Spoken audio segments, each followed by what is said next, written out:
सुदामा और श्री कृष्ण बचपन के मित्र थे और दोनों एक ही साथ शिक्षा लेते थे। सुदामा बहुत गरीब था, वह ब्राह्मण था, इसलिए वह दिन भर में 5 घर से भिक्षा मांगकर अपना और अपने परिवार का पेट पालता था। उसे जितना मिलता था उसी से गुजारा करता था, परंतु मिलने वाली भिक्षा उसके लिए पर्याप्त नहीं थी।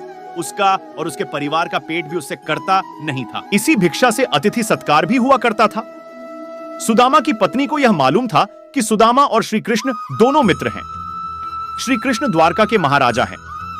अगर सुदामा उनसे सहायता मांगेगा तो कभी भी ना नहीं करेंगे।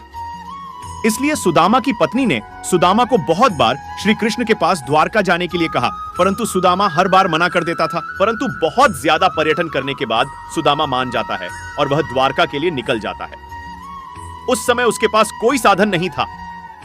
वह अपने पैरों पर चलता हुआ द्वारका की ओर बढ़ रहा था। वह संकोच और लज्जा से भरा हुआ द्वारका की ओर निकल पड़ा। काफी दूर चलने के बाद उसे रास्ते में एक बैलगाड़ी मिलती है जिस पर व्यापार के लिए खूब सारा माल लदा हुआ था। मुरारी ने सुदामा को द्वारका चलने के लिए मना लिया। गाड़ी पर बैठकर दोनों द्वारका के पास पहुंचे। वहां पहुंचते ही बैलगाड़ी वाले ने सुदामा से कहा कि आपका रास्ता यहां से अलग है और मेरा अलग है। सुदामा आगे चलने के बाद वहां से वापस आ गया। उसने सोचा कि मैं उस बैलगाड़ी वाले का धन्यवाद करके आता हूं। सुदामा मंदिर के पीछे उसका धन्यवाद करने के लिए वहां गया तो वहां पर कोई बैलगाड़ी नहीं थी और ना ही कोई मुरारी था।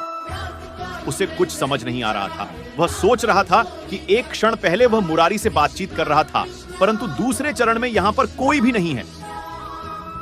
सुदामा समझ गया था कि उसके मित्र श्री कृष्ण की ही कोई लीला है। वास्तव में ऐसा ही हुआ।